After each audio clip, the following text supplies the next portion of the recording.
La symbolique étrange des 10 commandements selon Moïse. Code, mythe et vérité. On m'appelle Sri Euseb Avandino. Je suis instructeur spirituel. Je suis homme de connaissance. Bienvenue sur ma chaîne YouTube. Cette chaîne qui vous propose des capsules, des documentaires de connaissances spirituelles authentiques. Cette chaîne qui vous accompagne dans votre quête de connaissance de soi et dans votre quête de retour à la source. Avant de commencer, je tiens à vous dire de vous abonner. Abonnez-vous massivement à ma chaîne. Likez la chaîne, partagez la vidéo. Aujourd'hui, nous allons aborder un thème.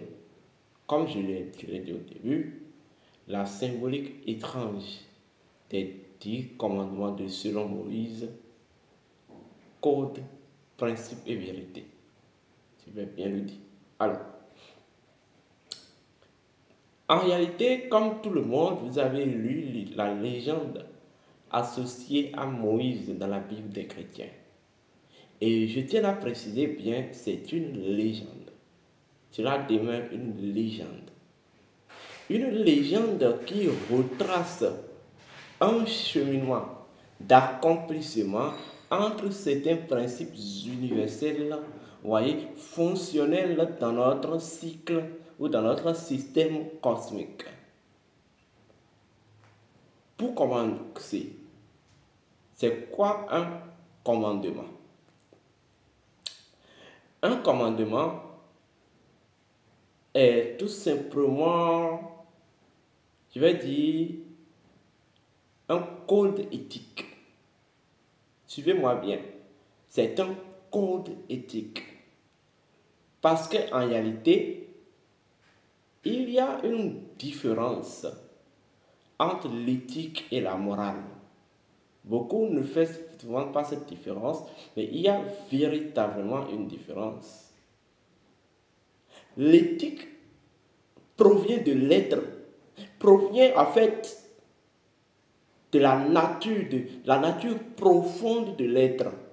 L'éthique, en fait, énonce le paradigme intrinsèque et universel sur laquelle une chose de par sa nature fonctionne et interagit.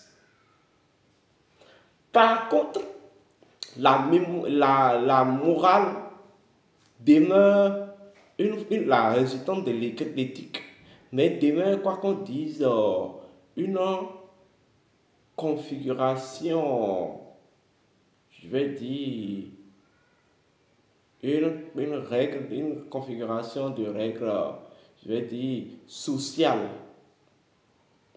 Par contre, en fait, l'éthique cadre avec l'identité des choses, cadre avec, je vais dire, la capacité des choses, la capacité relationnelle entre les choses et la nature. L'Africain conçoit les lois naturelles selon son paradigme, selon son éthique, selon sa base d'éthique. L'Américain conçoit les lois naturelles selon son paradigme, selon sa base d'éthique. Mais cela n'enlève pas le fait que ça soit les lois. Mais en fait, la morale est liée en fait à une forme d'activité de notre intellect. D'activité en fait, d'activité non maîtrisée, d'activité brute, d'activité en fait, voilà, issue de notre intellect. Par contre, l'éthique transcende l'intellect, vous voyez, et réside dans ce que je vais appeler l'esprit holistique ou l'esprit intuitive. Donc, l'éthique provient en fait de l'esprit symbolique de l'être, ce qu'on appelle la voie intuitive. L'éthique amène à la transcendance. Oui. C'est comme des sentiers qui préparent l'être à la transcendance. L'éthique, c'est de base, je vais dire, de disposition à l'activité de l'être, de l'intelligence de l'être. Par contre, la morale demeure une pure invention de l'intellectualité et de l'intellectualisme. Ou je dirais, l'intellectualisme et la raison. C'est vrai, la raison et l'intellect jouent leur grand rôle en tant que jumeaux. Mais en fait, l'éthique étant une forme d'activité de l'intuition, transcende les deux. Voilà. Voilà pourquoi lorsque vous êtes en face d'une forme d'éthique, l'éthique, quoi qu'on dise, pénètre l'être, concerne l'être. Mais en fait, la morale va concerner certaines dispositions mentales et émotionnelles. Bien, vous avez compris. Donc, dans le cadre de ce qu'on appelle les commandements selon Moïse, les 10 commandements selon Moïse, il s'agit tout simplement des codes d'éthique cosmique. Oui, des codes d'éthique cosmique. C'est-à-dire des formes de règles, vous voyez, préétablies, mais issues en fait de la combinaison, vous voyez, fréquentielle, voilà, ou séquentielle des lois mathématiques, c'est-à-dire les lois universelles. Retournons d'abord à la légende. Après avoir fait cette petite mise au point, retournons à la légende. La légende associée à Moïse. D'abord, j'ai fait il y a 1 an et demi des émissions sur ce que c'est que Moïse en tant que code. Et je vous ai expliqué en quoi Moïse est un code et que Moïse n'a jamais existé en tant qu'un être humain. Quand on parle de Moïse, étymologiquement, vous prenez le mot, vous avez mot Isis. Mot Isis. Qui veut dire simplement montagne d'Isis. Vous comprenez? Et dans la symbolique, lorsqu'on parle de la montagne d'Isis, il s'agit de la connaissance d'Isis. Parce que une montagne symbolise aussi la connaissance. Une montagne symbolise la connaissance. Waouh! Maintenant, Isis symbolise la nature. La femme, la nature. Donc, quand on parle de Moïse, il s'agit de la connaissance naturelle. Il s'agit d'un ensemble de mécanismes, voyez, qui en fait permet d'accéder à la compréhension de la connaissance des lois naturelles. Vous comprenez? Donc, autrement dit, Moïse symbolise le temple d'Isis. C'est ça en fait. Maintenant, il est dit que Moïse a été en Égypte après avoir quitté l'Égypte, il est allé dans le pays de Madian. Il a épousé l'un des filles du prêtre Jéthro et amené les bêtes, le troupeau de Jéthro au pâturage, c'est-à-dire aller dans Exode, à partir d'Exode chapitre, je pense, 3. Voilà. Et il a épousé d'abord l'un des filles vierges de Jéthro. D'abord, les 7 filles de Jéthro symbolisent les 7 chakras, ou les 7 centres d'énergie. Comprenez ça comme ça. Séphora, qui est la fille aînée que Moïse a épousée, symbolise tout simplement le chakra supérieur, ou ce qu'on a le Sanchara chakra, le chakra aux 1000 pétales, le chakra de la connexion éternelle. Vous me comprenez? Alors, lorsque on dit que Moïse a épousé Moïse a connu les 7 filles vierges de Jéthro, la virginité énonce la pureté. Donc, Moïse a en fait réalisé, et on vous indique en quelque sorte un processus initiatique pouvant amener l'être à en fait réaliser la pureté de la nature profonde de ces centres d'énergie. Et c'est en accomplissant cette pureté que l'être parvient à retrouver ou en fait à s'unir à la nature, à s'unir, à se reconnecter à la source, à la mate. Bien. Selon la légende, il est dit, un jour, lorsque Moïse était au pâturage, il a trouvé des buissons de feu auprès d'une montagne appelée Sinaï. Tout commence bien. Sinaï, étymologiquement, veut dire montagne de la lune. Oui, montagne de la lune. Dans le pays de Madian. Mais en réalité, quand on parle de la montagne de la lune, il s'agit symboliquement d'un courant d'initiation lunaire. On vous indique un courant d'initiation lunaire auquel notre personnage mythique appelé Moïse s'est initié.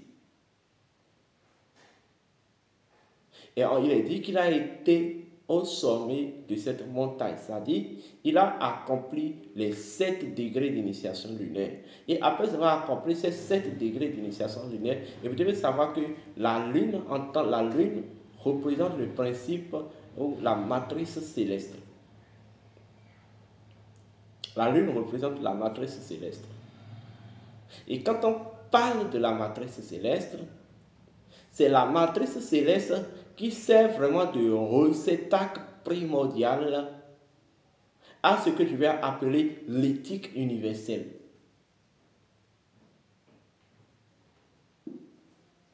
C'est la matrice céleste qui prépare les énergies afin de les réintégrer à ce que je vais appeler la mate, l'ordre naturel. Vous me comprenez, je sais. Alors, en revenant de la montagne, il est revenu avec 2 tablettes. 2 tablettes. Une tablette qui comporte les 5 pentacutes, ce qu'on appelle les pentacutes, voilà, les 5 premières lois et les 5 premiers livres. Bon, tout ça, c'est des codes. Et la seconde tablette qui comporte, eh bien oui, les 10 commandements. Nous y sommes maintenant. Les tablettes symbolisent les deux mémoires ou les mémoires, ce qu'on appelle les mémoires jumelles cosmiques. Les mémoires jumelles cosmiques sont des instances capacitaires du Soleil et de la Lune. Donc, il y a la mémoire solaire et la mémoire lunaire. Vous me comprenez? Alors, la mémoire lunaire, c'est de la... En fait, la mémoire lunaire, en fait, lorsque vous parvenez à conquérir, lorsque vous parvenez à, en fait, intégrer ce qu'on appelle la mémoire lunaire, ça activera en vous les codes d'éthique cosmique, en fait, les lois mathématiques. Parce qu'à partir du moment dont vous réalisez dans votre cheminement initiatique ce que je vais appeler les 7 degrés d'initiation lunaire, parce qu'en réalité, nous avons 7 degrés d'initiation solaire et 7 degrés d'initiation lunaire. Lorsque vous réalisez les 7 degrés d'initiation lunaire, en fin de compte, en fait, vous vous connectez à ce qu'on appelle la mémoire jumelle, la mémoire solaire et la mémoire lunaire. Et c'est la mémoire lunaire qui sert de réceptacle, vous voyez, matriciel à ce que je vais appeler les lois de la maths.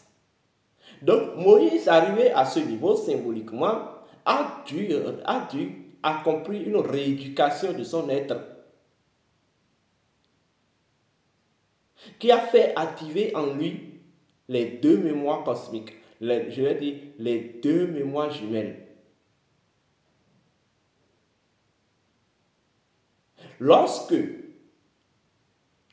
la mémoire lunaire est opérationnelle au sein de votre paysage intérieur, vous devenez un serviteur de la maths,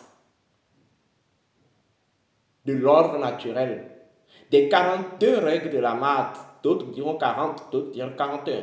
Tout cela a du sens pour nous. Donc, le ramasser de ces 42 lois-là, c'est ça qu'on appelle les 10 commandements, qui constituent en réalité,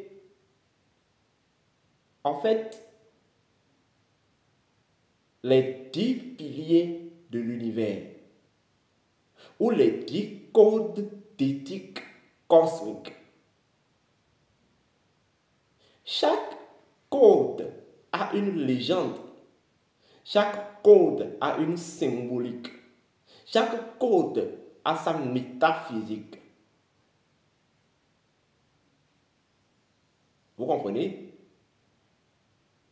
Parce qu'en réalité, ce qu'il faut comprendre, tout ce qui a une relation avec la Lune a une relation avec la nature, parce que la Lune représente le principe magnétique, donc la fonction de fertilité universelle de la nature,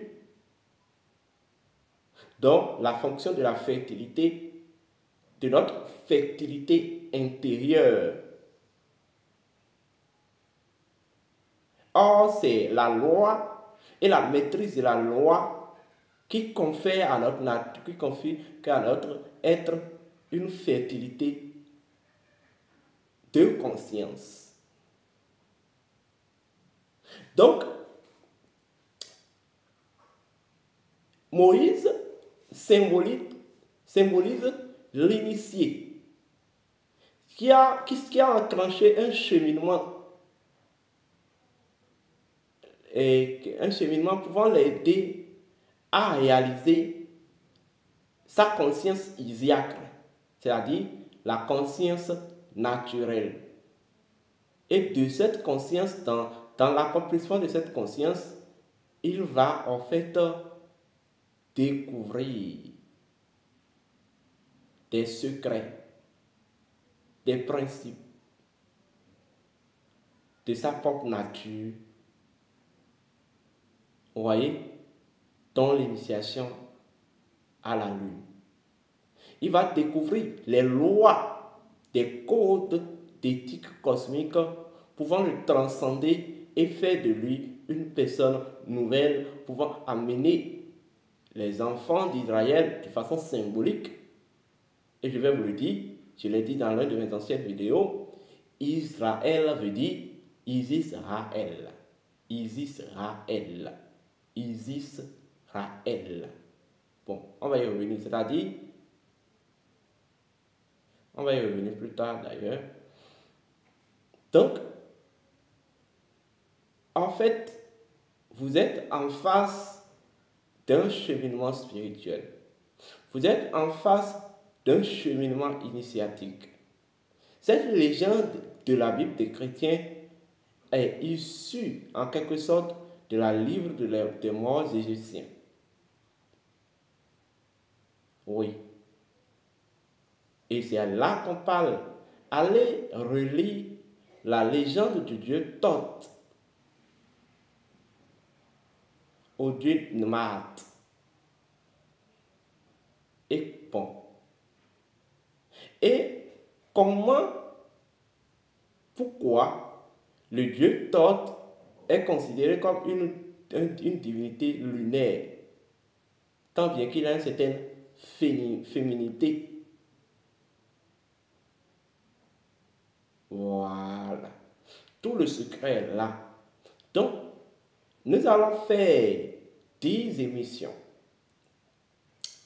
Dans chaque émission, nous allons aborder chaque commandement, du premier jusqu'au 10e, tout en expliquant la symbolique, l'origine symbolique, tout en ressortant les codes, les principes et en vous donnant leur compréhension métaphysique. Et c'est en ça que vous allez constater que cela n'a rien à voir avec ce que les religions dites révélées, occidentalisées, ou les religions, en fait, de venus d'ailleurs, nous ont enseigné, nous ont dit jusque-là. Ces codes sont issus de l'Égypte antique pour des initiés qui ont fait véritablement les couvents pour nous. Ils savent de quoi je parle. Écoutez, je suis un initié de la hauteur de la lune. Je suis un initié, en fait, de la profondeur du soleil. Je sais de quoi je parle. Donc, prenez le rendez-vous. Dans la deuxième partie de cette émission, nous allons aborder le premier commandement. Ceci étant dit, portez-vous bien, que les bénédictions soient